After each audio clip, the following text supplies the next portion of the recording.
नमस्कार, मैं हूं अदिति नागर। स्वागत है आप सभी का भारत 24 के डिजिटल प्लेटफॉर्म पर।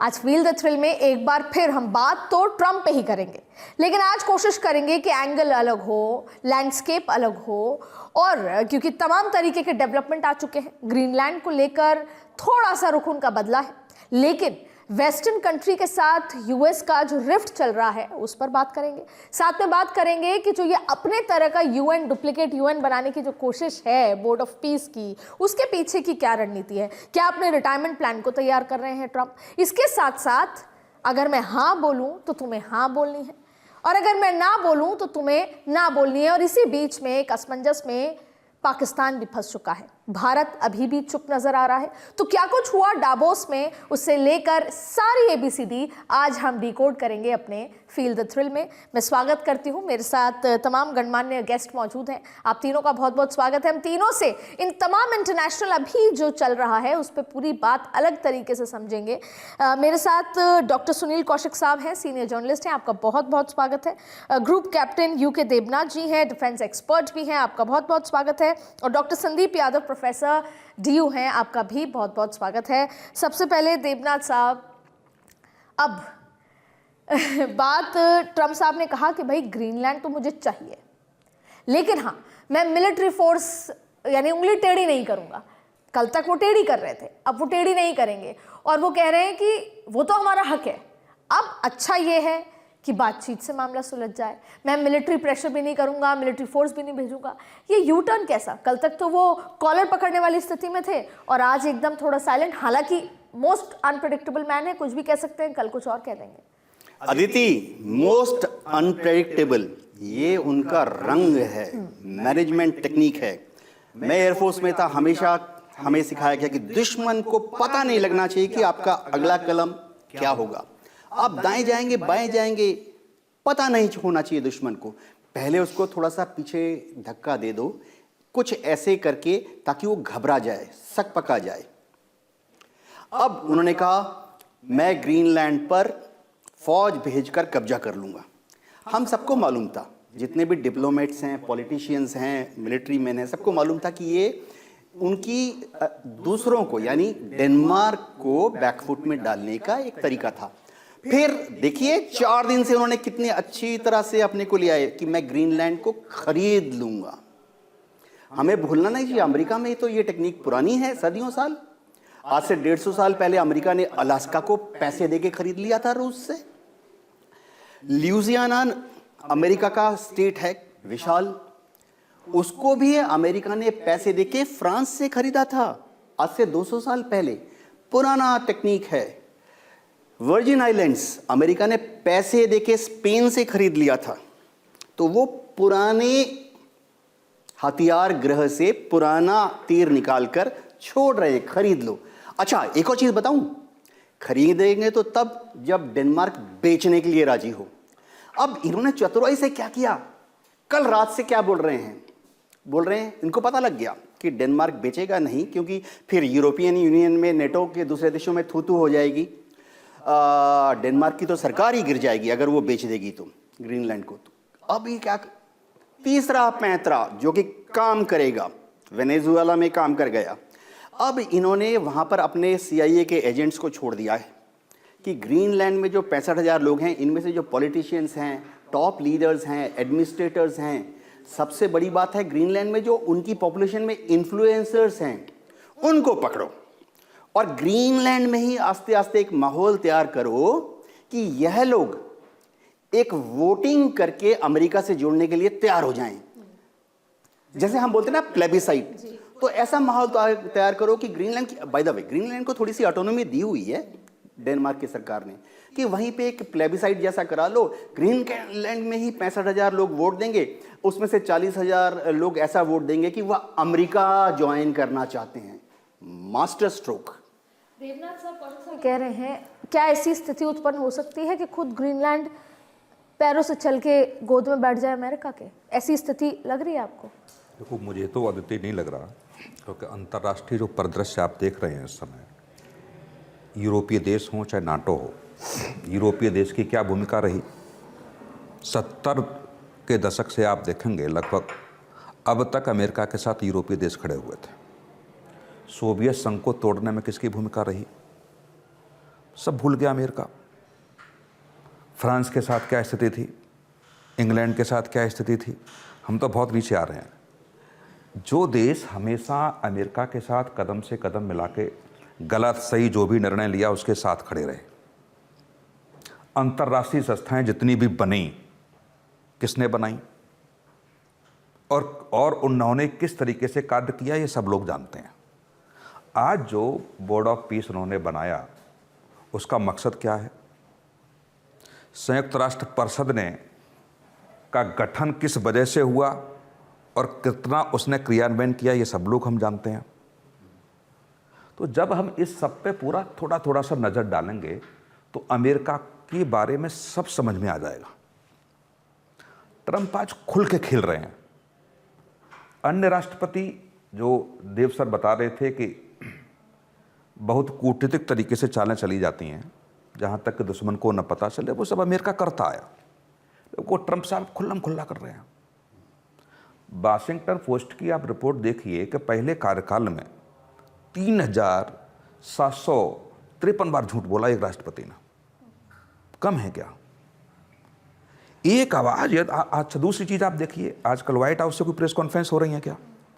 पहले वहां का प्रवक्ता ही का कहना ही बहुत बड़ी बात होती थी। आज राष्ट्रपति को सुनने के लिए कोई देश तैयार नहीं है, और इसलिए तैयार नहीं है कि एक एक दिन में एक एक प्रकरण पर 3-3 बार उन्होंने पलटी मारी है। सुबह कुछ, दोपहर कुछ, शाम को कुछ। बिल्कुल, हाँ कौशिक साहब, मैंने भी आपने जो कहा, मैंने भी एक इंटरनेशनल डिबेट देख रही थी, तो अमेरिकन चैनल था, टीवी था, उसमें चाइनीज़ बिजनेस एक्सपर्ट बैठे हुए थे। तो अमेरिकन एंकर ने कहा कि क्या करेंगे आप अगर हम ट्रेड नहीं करेंगे आपके साथ? तो उन्होंने बड़े खुले तरीके से कहा कि मत कीजिए, जब आपका मार्केट हमारे लिए नहीं खुलेगा तो हमारा भी नहीं खुलेगा। और दूसरी बात है कि हमारे पास दूसरे विकल्प हैं। मैं इसलिए कह रही हूँ क्योंकि मैं आऊँगी, उन्होंने कहा हमारे पास दूसरे विकल्प हैं। और ये भी कहा कि भैया ऐसा है, भूलिए मत, 5000 साल पुरानी संस्कृति है चाइना की, और आपकी 250-300 साल पुरानी, और अभी तो हम और 5000 साल रहेंगे। तो ये जो आपकी बात कर रहे हैं कि वो जो एक ट्रस्ट फैक्टर, ट्रस्ट डेफिसिट, वो जो एक हल्कापन आने लगा है, भले ही इसमें बहुत टाइम लगेगा, भारत भी चुप है। तो कुल मिला के मैं भारत के एंगल से, सर डावोस में जो हुआ पूरा ये तमाम इकोनॉमिक फोरम रहा, इसके पीछे के 5 मुख्य उद्देश्य और इसका रिजल्ट जो है वो क्या निकला सर?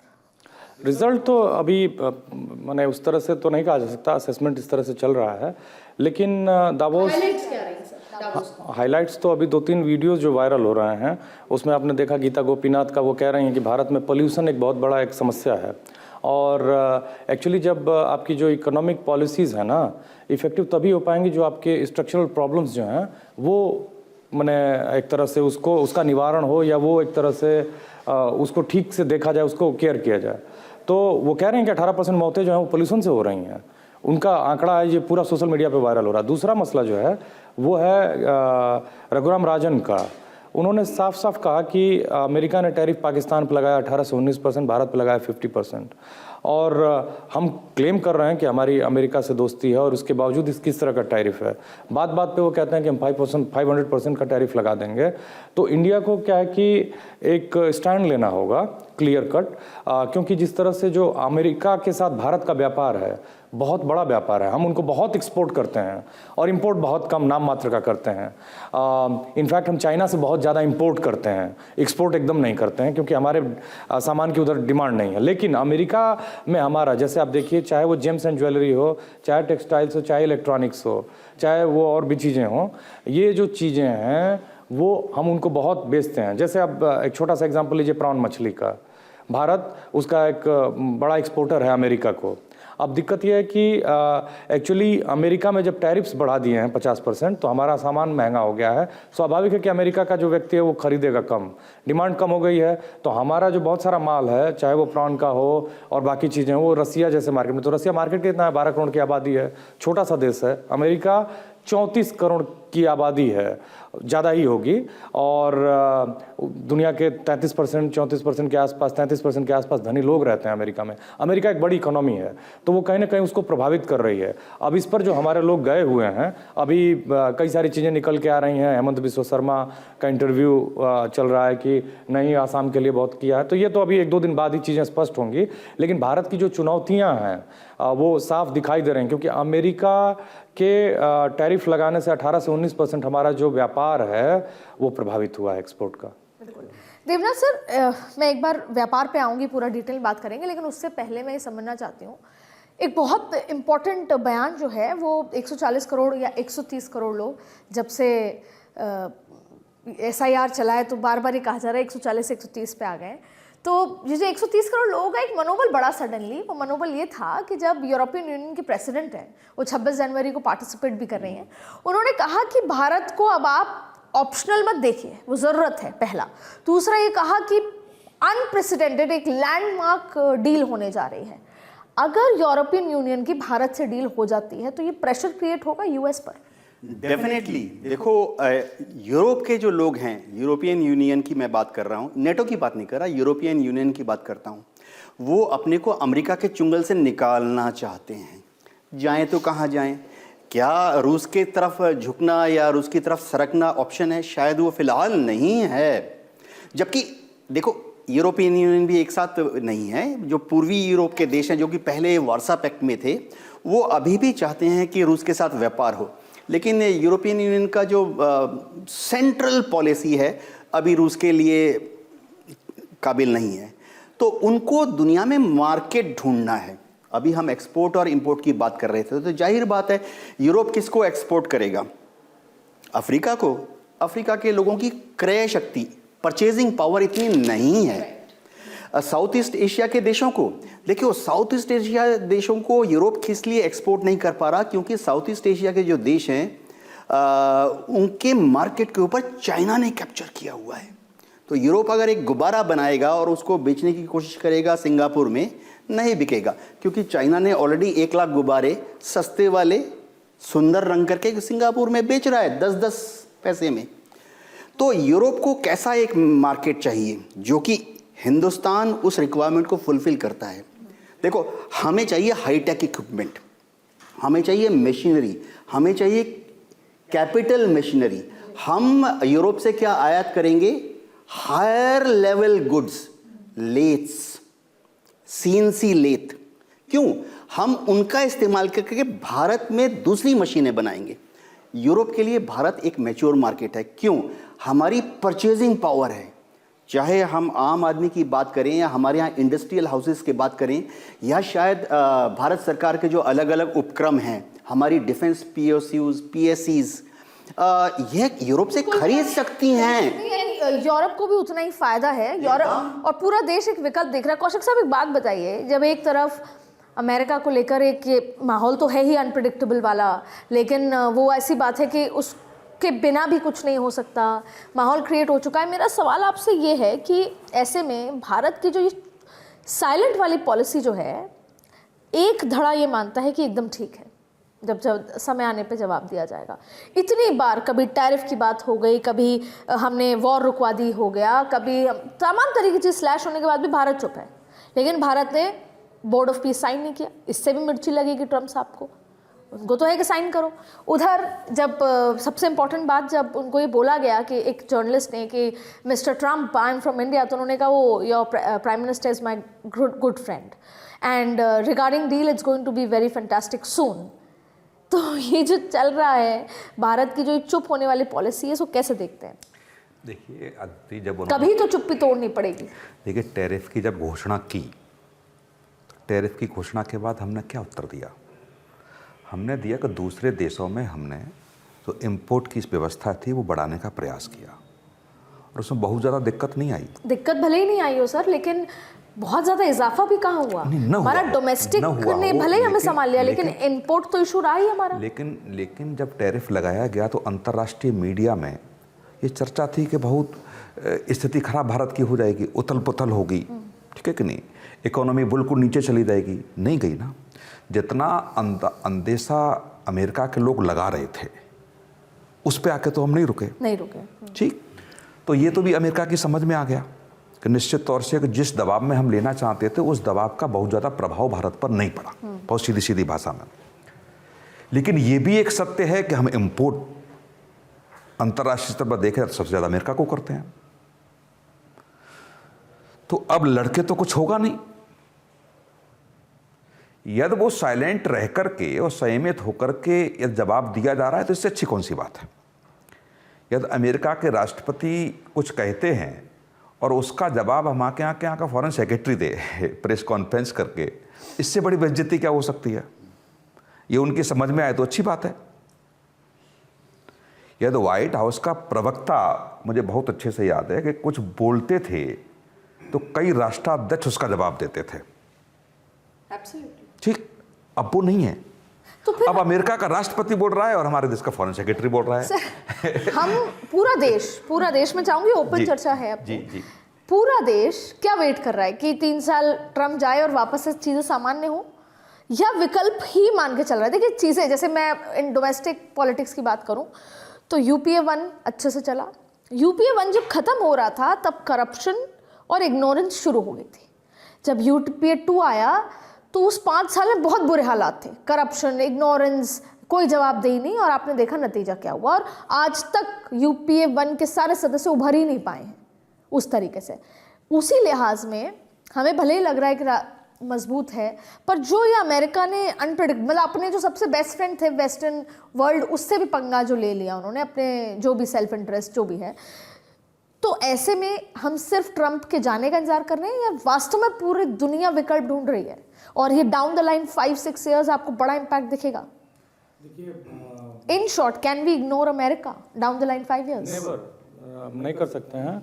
लेकिन ये जो आपने कहा करप्शन और इस तरह की बातें, मैंने पर्सनल ओपिनियन है, लेकिन मैं आपको बताऊं कि भारत में क्राइसिस है, बहुत ही गंभीर क्राइसिस है, और उम्मीद है आप इसको अन्यथा नहीं लेंगी। देखिए डॉलर जब यूपीए 2 छोड़ के गया था 58 रुपये था, 62 रुपये था, जो भी था, अभी 92 के करीब पहुंच गया है।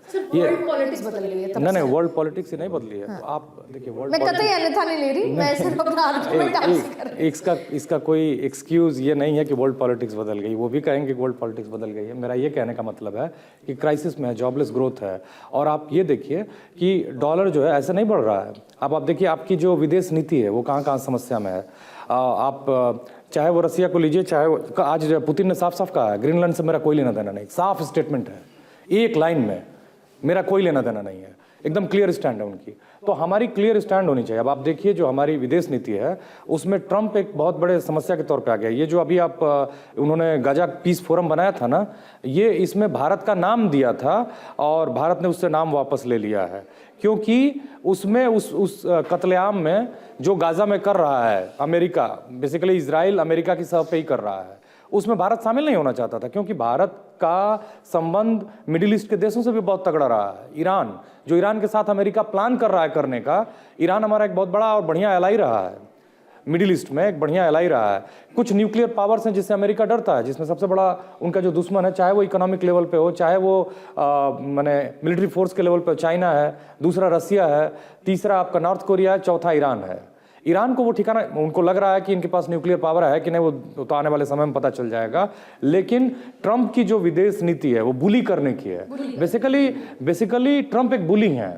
आप उनके अगर जाइए पर्सनल लाइफ में तो आप देखिए जब वो चुनाव लड़े 2017 में, तो जब 2017 से पहले, हाँ 16 में, 17 से 21 तक रहे, 17 में जीते थे, 16 में चुनाव लड़े एक्चुअली रिपब्लिकन पार्टी से। तो बेसिकली जो ट्रंप हैं उनके ऊपर एक जो एडल्ट फिल्मों के एक्ट्रेस है ना, डेनियल स्टाम, उनका आरोप लगा कि उनसे उनका संबंध है और हस मनी उन्होंने दिया था, ठीक ना, हस मनी, जिससे कि वो उस बात को छुपा सकें। लेकिन बाद में ये पता चला कि वो जो हस मनी थी, उस हस मनी को उन्होंने उस मुकदमे के खर्चे के तौर पर दिखाया था, टैक्स से भी बचाया था। और यही नहीं, उनके पिता पर भी आरोप लगते रहे, ट्रंप पे भी आरोप लगते रहे कि इन्होंने तमाम दिवालिया कंपनीज बनाई, झूठ बोलना, तमाम तरह के फ्रॉड करना, उनको मैनेज करना, उनके वो हैबिचुअल इस तरह के ऑफेंडर रहे हैं।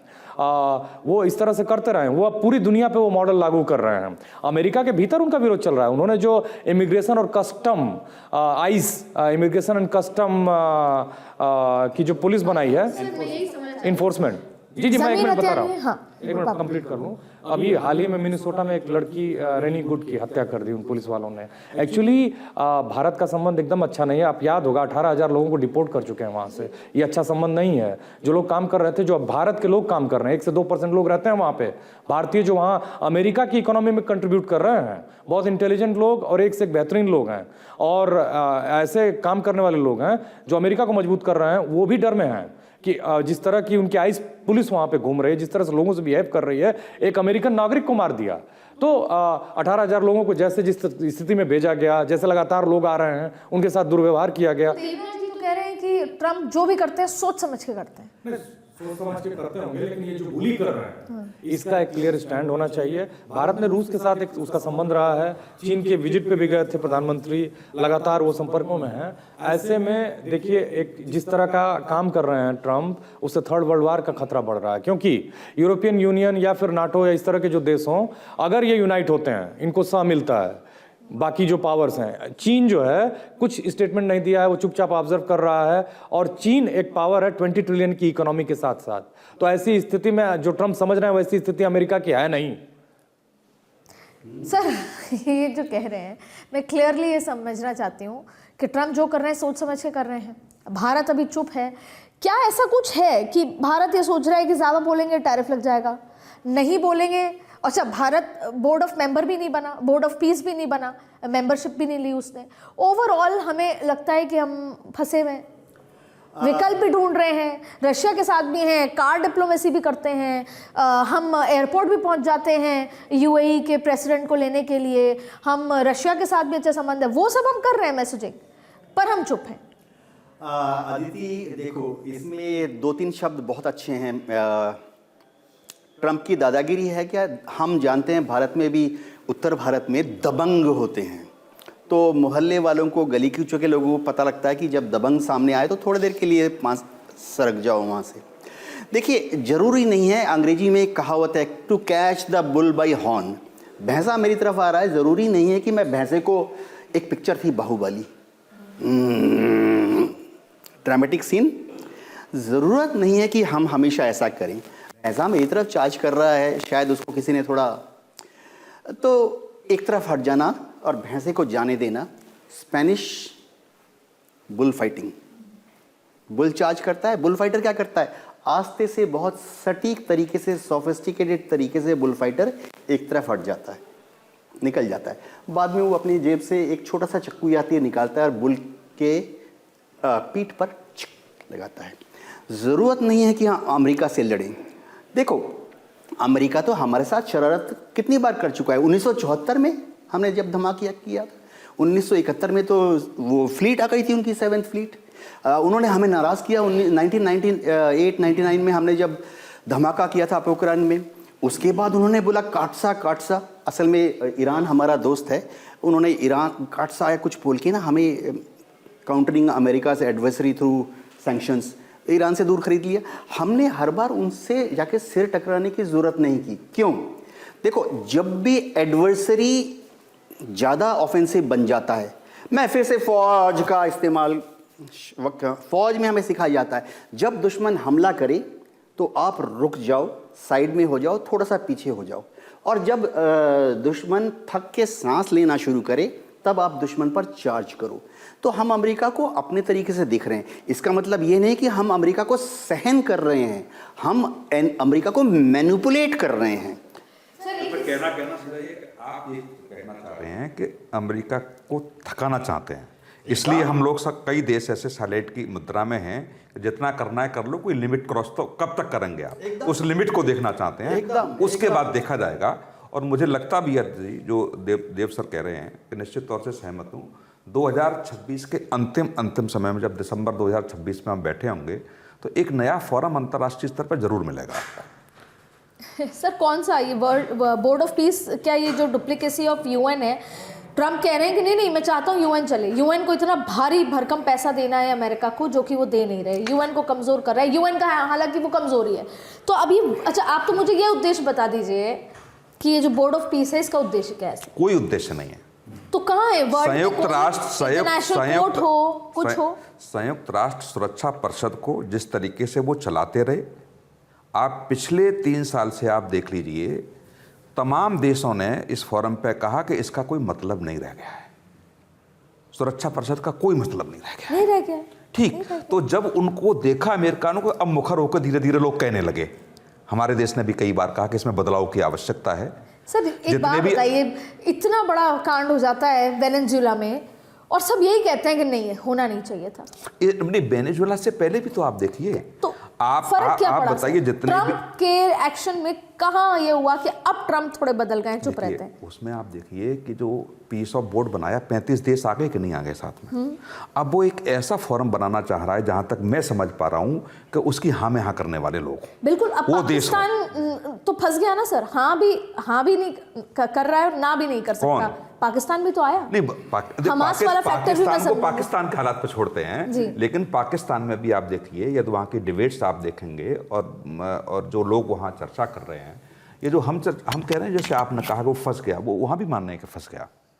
ऐसा नहीं है कि वहाँ के लोग नहीं मान रहे हैं। चाइना क्या बहुत खुश है क्या, अमेरिका की गोद में पाकिस्तान बैठ गया है क्या? लेकिन मुझे लगता है कि धैर्यता के साथ यदि हम इंतजार करेंगे तो जहाँ तक मैं देख पा रहा हूँ कि 2026 दिसंबर में एक अलग परिदृश्य आपको दिखेगा। अब कोई भी देश हो सकते हैं, ये तो हम समझ में आ गए पिछले 2 साल से कि दोस्त दोस्त नहीं रहा और दुश्मन दुश्मन नहीं रहा। पर सर इन सभी के बीच में गंभीर, हाँ आप अपनी बात, फिर मैं पोल्यूशन पे आना चाहती हूँ। बिल्कुल, आप अपना सवाल पूरा कर लीजिए तो मैं फिर बताता हूँ। मैं एक गंभीर बात यह है कि तमाम ये ट्रम्प साहब, कल भी हम बैठेंगे, ट्रम्प का एक और नया बयान होगा, नए लैंडस्केप से समझेंगे, वो तो करते रहेंगे। ग्रीनलैंड होगा, ईरान होगा, पाकिस्तान, भारत, चाइना, ये सब चलता रहेगा।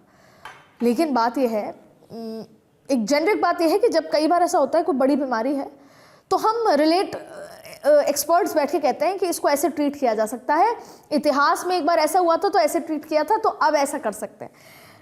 ट्रम्प का कोई इलाज समझ नहीं आ रहा है। हम हर दिन बैठते हैं, हर नए बयान पे चर्चा करते हैं, यहाँ तक कि जब वेनेजुएला और अब यूरोपियन वेस्टर्न वर्ल्ड इनके अगेंस्ट हो गया, डरा हुआ है, जो भी है, उसके बाद कोई इलाज नहीं है ट्रम्प का। देखिए अदिति जी, बेसिकली ना नेपोलियन को इतिहास में महान सम्राट कहा जाता है।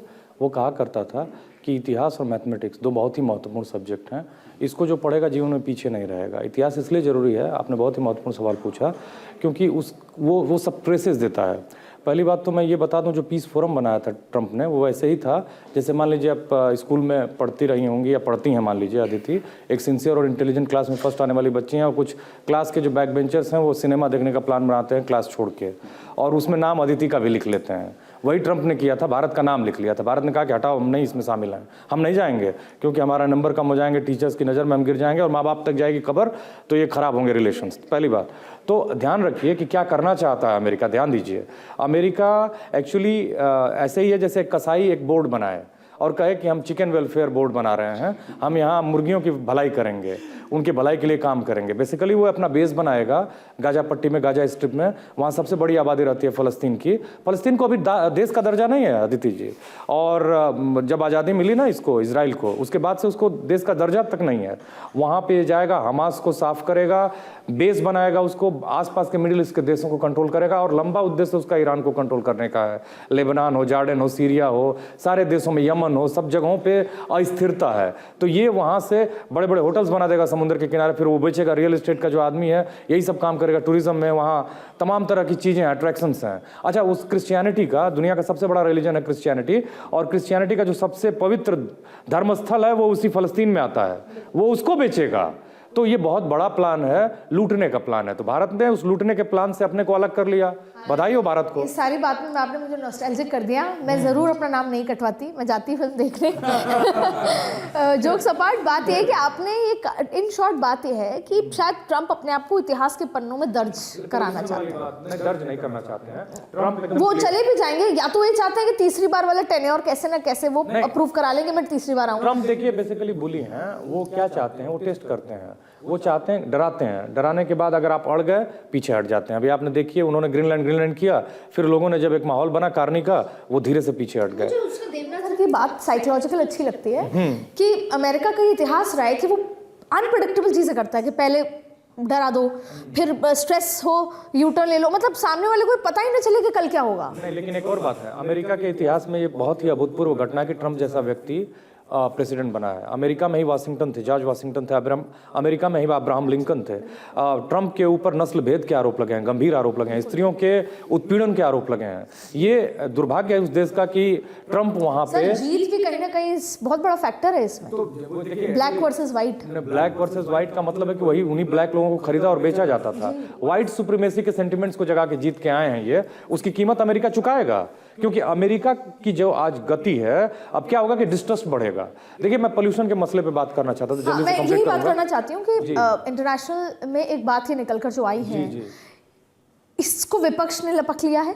ट्वीट्स कल से हो रहे हैं लगातार, और कौशिक साहब, आपको तो हो सकता है शाम तक आप लोगों को डिबेट में इसमें बैठना पड़े, लेकिन इम्पॉर्टेंट ये है कि हमारी 18% जाने पोल्यूशन की वजह से जा रही है। हम 2026 में हैं, इस 2026 में सरकारें बदल गई, डबल इंजन की सरकारें आ गई, लेकिन हमारे पास विकल्प नहीं है। देखिए अदिति जी, मैं इसका जवाब देना चाहता हूँ। देखिए एक्चुअली क्या है ना कि फिर इतिहास में वापस जाए, इतिहास बहुत महत्वपूर्ण है। 1953 के 55 के आसपास इंग्लैंड में बहुत सारी इसी तरह की समस्या हुई इंडस्ट्रियलाइजेशन की वजह से, और टेम्स नदी बहुत गंदी हो गई, तो बहुत लोगों की मौत हुई इंग्लैंड में। मतलब इंग्लैंड में बहुत लोगों की मौत हुई, इतना पोल्यूशन हो गया था कि हर समय स्मॉग होता था। अब आप लंदन जाएंगी, वहाँ एयर क्वालिटी इंडेक्स आप मोबाइल से भी चेक करें, 10 के नीचे रहता है। ये किया जा सकता है। दूसरी बात, 12 इसको आप जितने भी पोल्यूशन फैलाने वाली यूनिट्स हैं, विल पावर के साथ सरकार को निर्णय लेना होगा, काम करना होगा। बीजिंग 2012-13 में एकदम भयावह स्थिति में था, उसने इसको कंट्रोल किया, कंटेन किया, और आज चाइना कम से कम इससे ऊपर है। देखिए, अगर आप इस पोल्यूशन की समस्या को 18% का तो एक रफ आंकड़ा है, यहाँ हर कोई प्रभावित है, चाहे बूढ़ा हो चाहे बच्चा हो। जिस देश की आने वाली पीढ़ियां सुरक्षित नहीं है, वो देश कैसे सुरक्षित रहेगा? ये वो बेसिक सवाल है। बेसिक सवाल ये है देवराज जी, मैं ओपन डिस्कशन है अपना आखिरी है, क्योंकि मैं वाइंड अप करूंगी। देवराज जी, बात ये है, चाइना का जिक्र कर रहे हैं, चाइना में डिक्टेटरशिप है, वहां पर जो कह दिया वो कह दिया, वन पार्टी। दूसरा, आप देखिए कि हमारे यहाँ 140 करोड़ लोग हैं, हमारे यहाँ हम डेवलपमेंट की बात कर रहे हैं कौशिक साहब, और डेवलपमेंट में इंडस्ट्री सेटअप, हमने अपने दरवाजे खोल रखे हैं कि FDI आए, फॉरेन इन्वेस्टमेंट के लिए हम लालायत हैं कि आप आइए करिए। जब ये सब होगा तो सड़कें, आप देखिए, मैं बताऊं, अगर नॉर्थ इंडिया, एक मैं आउट ऑफ द सब्जेक्ट बात कर रही हूँ, मई जून में 74 करोड़ नॉर्थ इंडिया के लोग पहुंच जाते हैं उत्तराखंड और हिमाचल। वहाँ की पहाड़ियाँ त्रस्त हो चुकी हैं, और अब आप देखिए कि इन सारे सिनेरियो में आप उस इंडस्ट्री को बंद नहीं करा पा रहे, जो मेरठ और इस तरफ जो तमाम इंडस्ट्रियल है जहाँ से वो निकलता है, जो पोल्यूशन को अफेक्ट करता है, जैसे P2.5 की बात कर रहे हैं। तो ऐसे में हम लोग इस साल तो नहीं मेजर्स उठा पाए, और मैं बहुत जिम्मेदारी से कह रही हूँ कि मुझे एक सरकार के जिम्मेदार व्यक्ति ने कहा कि आप ट्रांसफर ले लीजिए, नहीं हो सकता। इन लोगों की अनुमति से, एक्चुअली आज ही मैंने अखबार में पढ़ा, बहुत ही दुर्भाग्यपूर्ण है कि एक्चुअली ये आपका एक एथलीट है, वो चूंकि अफोर्ड कर सकता है, नेशनल लेवल का, इंटरनेशनल लेवल का, नहीं विड्रॉ तो करी, ये इंटरनेशनल बैडमिंटन का चैंपियनशिप हो रहा है, सारे जो फॉरेन से आए हुए उसके खिलाड़ी हैं, सभी ने विरोध दर्ज कराया और कहा है कि इसमें हम खेल नहीं सकते हैं। और वो खिलाड़ी जो भारत का है, वो साउथ अफ्रीका चला गया ट्रेनिंग के लिए। कई सारे रेसलर्स चले जाते हैं पहाड़ों में, इसलिए क्योंकि वो यहाँ अफोर्ड नहीं कर सकते, यहाँ बहुत हालत खराब हो जाएगी। पहाड़ों में भी हाई एल्टीट्यूड की वजह से ऑक्सीजन के लेवल की कमी है, तो उनके लिए संकट है। भारत खेलों में एक्सेल कैसे करेगा? जिएगा कैसे? जिएगा नहीं भारत तो विकास कैसे करेगा? ये वो बेसिक सवाल है। मुझे पॉलिटिकल विल की बात मैं करना चाहती हूँ, इसमें तो बिल्कुल एब्सोल्यूट क्लैरिटी और स्ट्रॉन्ग पॉलिटिकल विल चाहिए, नहीं तो बच्चे कल तक स्कूल भी नहीं जाएंगे, हो सकता है अगले साल। आदिति, मैं आपके साथ देखिए, भारत में यह बहुत ही दुख भरा माहौल है। पॉल्यूशन के बारे में अगर बात करें, आने वाली नस्लों की बात कर रहे हैं हम। देखो आदिति, पहली चीज़ तो ये कि इसको पॉलिटिसाइज नहीं करना चाहिए। ये pure and pure academic research और एडमिनिस्ट्रेशन का मामला है। तो सरकारों को ऐसा वाला प्लान बनाना चाहिए। सरकार, जाहिर बात है, कितनी सरकारों ने पोल्यूशन पे एक सरकार को बाहर किया है और दूसरी सरकार आई है सर। एंड अब ये नहीं कह सकते पॉलिटिसाइज ना करो। तो डेमोक्रेसी है, हम अभी तक अब शायद मैच्योर डेमोक्रेसी बनने के प्रोसेस में हैं।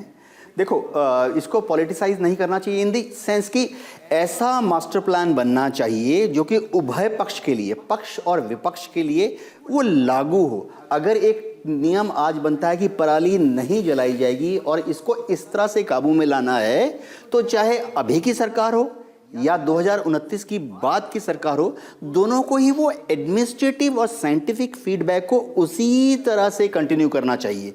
मैं क्यों बोल रहा हूँ, देखिए जैसे डिफेंस स्ट्रेटेजी है, हमने मान लिया कि डिफेंस की जो पॉलिसी है जो सरकार ने बना ली है वो कोई सरकार चेंज नहीं करती है। इसी तरह से पॉल्यूशन से हमें लड़ना पड़ेगा, युद्ध का माहौल है पॉल्यूशन में। सो एक सरकार जब पॉलिसी बनाए तो विपक्ष को भी साथ में लेकर एक पॉलिसी बनाए जो कि हर 5-5 साल में बदलना नहीं चाहिए। मुश्किल है लेकिन मुमकिन है। हमें समझिए देवना साहब, आप ये पॉलिटिसाइज ना करें, ये सरकार को ही कह रहे हैं आप। सर मेरा आपसे ये है कि इसको लेकर चाहे फिर गाड़ियाँ मार्केट में बिकनी बंद हो जाए, चाहे फिर पराली इंडस्ट्री बंद हो जाए, एक बार का, कई बार क्या होता है हमें बहुत तेज़ भागना होता है तो हम 2 कदम पीछे होते हैं, फिर हम तेज़ भागते हैं। 2 कदम पीछे हटने की ज़रूरत है। देखो अदिति, जितनी बड़ी समस्याओं का इस देश में, या जो प्रोफेसर साहब ने कहा, जब तक वो जन आंदोलन नहीं बनेगा सरकारें कुछ नहीं कर सकती। बिजी है सर, सरकार कुछ नहीं कर सकती। ट्रैफिक में बिजी है, अपने हर दिन के सैलरी में बिजी है, महीने का खर्च करने में मैं बता रहा हूँ, स्वच्छता अभियान जब मोदी जी ने चलाया उसके बाद मैं कई गांव का दौरा किया जी। सब लोग लगे कि नहीं लगे। और अब मैं कह रहा हूँ कोरोना से पहले स्वच्छता अभियान नहीं चलता तो बहुत दिक्कत होती इस देश में। एक बड़ा जन आंदोलन खड़ा करने की आवश्यकता है। जब तक सरकार हर व्यक्ति को इसमें नहीं जोड़ेगी, आप नियम कानून कितने भी बना दीजिए, बलात्कार के मामले में फांसी है, रुक रहे हैं क्या बलात्कार? नहीं रुक रहे। तो आप रूल्स कितने भी खड़े कर दीजिए, पर सर जब तक मिडिल ईस्ट और अरब जैसी कंट्रीज में तो रुक रहे हैं ना। जन आंदोलन, मैं क्या करूँगा, जन आंदोलन आप देखिए ना, वहाँ जन क्या कहते हैं कि आपने बच्चे को पीट दिया पुलिस आ जाएगी। आप बच्चों को भी नहीं है ना, जन मतलब ऐसा नहीं है कि पुलिस वहाँ देख रही है, किसी पड़ोसी फ़ोन करता है वहाँ पर कि बगल में चीख की आवाज़ आ रही है, पड़ोसी तुरंत फ़ोन कर देगा, पुलिस आएगी। यहाँ पड़ोस में मर भी जाएगा तब भी फ़ोन नहीं करेंगे। तो हर मतलब कहने का तात्पर्य है कि जब तक सजगता नहीं बढ़ेगी और उसको जन आंदोलन में सरकार तब्दील नहीं करेगी। जैसे मुझे बहुत अच्छे से याद है जब मोदी जी ने स्वच्छता अभियान चलाया तो मैं गाड़ी में जा रहा था तो केला का छिलका मैंने बाहर फेंक दिया गाड़ी के। 4 साल के बेटे ने मुझे डांट दिया। आपने नहीं सुना देश के पीएम क्या कहते हैं और आपने सड़क गंदी कर दी। तो ये जब तक चीज़ें नहीं आएंगी लोगों में कुछ नहीं हो सकता। सर ये बात अच्छी है, लेकिन मुझे लगता है कि जब पोल्यूशन होता है ना तो हम गाड़ियों पे, जैसे ग्रैब 4 ग्रैब 3 लगा रहता है, गाड़ियों से जो पोल्यूशन होता है वो बहुत कम है। लेकिन जो इंडस्ट्री से पोल्यूशन होता है वो एक्चुअली में वो PM 2.5 वाली बात है। तो मैं वाइंड अप कर रही हूँ, मैं एक कमेंट चाहूँगी बस। पराली से तो कोई पोल्यूशन है नहीं, और ये गाड़ियों से बहुत कम है, 7 से 8% है। ये इंडस्ट्री से और तमाम हमारे मिसमैनेजमेंट से जो भी चीज़ें हैं इनको रोका जा सकता है। सरकार को विल पावर दिखाना होगा, लोगों की जान बचानी होगी। बच्चे बूढ़े एकदम बहुत अनअकाउंटेड डेथ्स हो रही हैं, कोई आंकड़ा नहीं है उसका। हॉस्पिटल्स में इंडियन एक्सप्रेस में खबर छपी थी कि जयप्रकाश नारायण जैसे हॉस्पिटल में बेड्स नहीं है, दवाइयाँ नहीं हैं, जब ये पोल्यूशन की शुरुआत हुई थी। आप उसको रिकॉल कर सकती हैं। तो ऐसे स्थिति में कैसे चलेगा? स्कूल देखिए आप, 20 दिसंबर के बाद क्या स्कूल चले हैं? सब ऑनलाइन मोड्स पे हैं। या बच्चे जो बड़े भी हैं 10वीं या 12वीं के, उनको गार्जियंस भेज नहीं रहे हैं। स्कूल एक तरह से बाधित हैं। तो जो जनरेशन पढ़ाइयों में पीछे छूटेगी वो दुनिया के दूसरे देशों से कैसे कम्पीट करेगी? देखो आदित्य, पॉल्यूशन कंट्रोल करने के लिए एडमिनिस्ट्रेटिव कार्रवाइयाँ क्या हैं वो ऑलरेडी चिन्हित हैं, निर्धारित हैं, छप गई हैं साइंटिफिक एडवाइस के बाद। सिर्फ उसको जमीन पर क्रियान्वित करने की ज़रूरत है, दिल से, कुछ हद तक दिमाग से। बिल्कुल ठीक कहा। मैं फिर बार बार वही कह रहा हूँ कि इसको देखिए, पॉल्यूशन बोर्ड ने सरकारों पे फाइन लगाया, एक सरकार ने फाइन नहीं भरा। फाइन लगाने का क्या मतलब है? पॉल्यूशन बोर्ड को अधिकार क्यों दिया आपने? जब्त नहीं किया जाएगा। तो ये सब चीज़ तो है व्यवस्थित। सुप्रीम कोर्ट के आदेश आप पढ़ लीजिए, 2012 का, 2008 का, 2014 का, 2017 का स्पष्ट निर्देश है। मैं फिर वही कह रहा हूँ कि जब तक जन आंदोलन में यह तब्दील नहीं होगा प्रदूषण का मुद्दा, तब तक मुझे नहीं लगता कि खत्म हो सकता है। एक और बात आदित्य जी, दक्षिण भारत के जितने भी राज्य हैं वहाँ उठा के देख लीजिए एयर क्वालिटी इंडेक्स और इधर के एयर क्वालिटी इंडेक्स। आप वहाँ के सक्सेस कैसे हैं? सरकारें डेवलप भी हैं, आसमान नीला है, हमने सफ़ेद कर दिया है, धुंधला कर दिया है। ये हमारा कंट्रीब्यूशन है। तो दरअसल मुद्दा ये है कि आज हमने चर्चा की दो खास मुद्दों पर, हालांकि तमाम चर्चा डावोस के इर्द गिर्द रही, जाहिर तौर पर ट्रंप के इर्द गिर्द रही। तो दो मुद्दे हैं। देखिए, राजनीति में या यूं कहें कि कूटनीति में कोई स्थायी दोस्त नहीं होता, हित स्थायी होते हैं, जिसका हित, और वही भारत कर रहा है। सवाल उठते हैं कि भारत चुप क्यों है, लेकिन आपने देखा कि धीरे धीरे अपने आप एक माहौल ऐसा है कि यूरोपियन कंट्रीज भारत से दोस्ती चाहती हैं, मिडिल ईस्ट भारत के साथ व्यापार करना चाहता है, चाइना जब भी भारत से जो कुछ भी चल रहा है, लेकिन चाइना चुप रहता है, भारत के खिलाफ नजर नहीं आता। तमाम तरीके की ऐसी स्थिति पैदा करने की कोशिश भी है और हो भी रही है कि सब कुछ ट्रंप के खिलाफ हो रहा है और भारत एक ज़रूरत बन रहा है। लेकिन इसके साथ साथ एक बहुत बड़ी चिंता है, वो चिंता है आपके और हमारे जीवन को लेकर। सवाल यह है कि पॉलिटिकल विल कब जागेगी, पॉलिटिकल विल कितनी दृढ़ता से जागेगी, वो एक अलग मुद्दा है। लेकिन पॉल्यूशन आपके जीवन से जुड़ा मुद्दा है।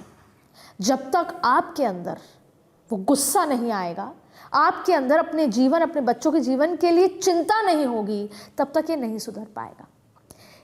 उससे पहले कि सरकार आपके ऊपर चालान करने लग जाए, क्योंकि आने वाले समय में यही होगा। जैसे हेलमेट नहीं पहनते तो चालान था, अगर आपका इंजन पुराना है तो गाड़ियां घर में रखवा दी गई। या तो आप सरकारों से सवाल पूछने लग जाइए, आप जल आंदोलन शुरू कर दीजिए, वरना एक दिन सरकार आपके ऊपर, जैसे कहते हैं सॉफ्ट टैरिफ, जैसे कहते हैं चालान, जैसे कहते हैं, ये तमाम तरीके की चीज़ें लग जाएंगी। सवाल ये है कि पहल कौन करता है, क्योंकि ये जो हवा है ये कम से कम जीने लायक तो नहीं रही है। इसे अभी आपको सोचना है कि आपको और हमें भी नियंत्रित होना है कि हम गाड़ियाँ ना खरीदें, कैसे कंट्रीब्यूट करें। लेकिन जब जब आप सरकार से सवाल पूछेंगे तब ही सरकार के ऊपर प्रेशर आएगा और शायद सरकार की पॉलिटिकल विल जागेगी।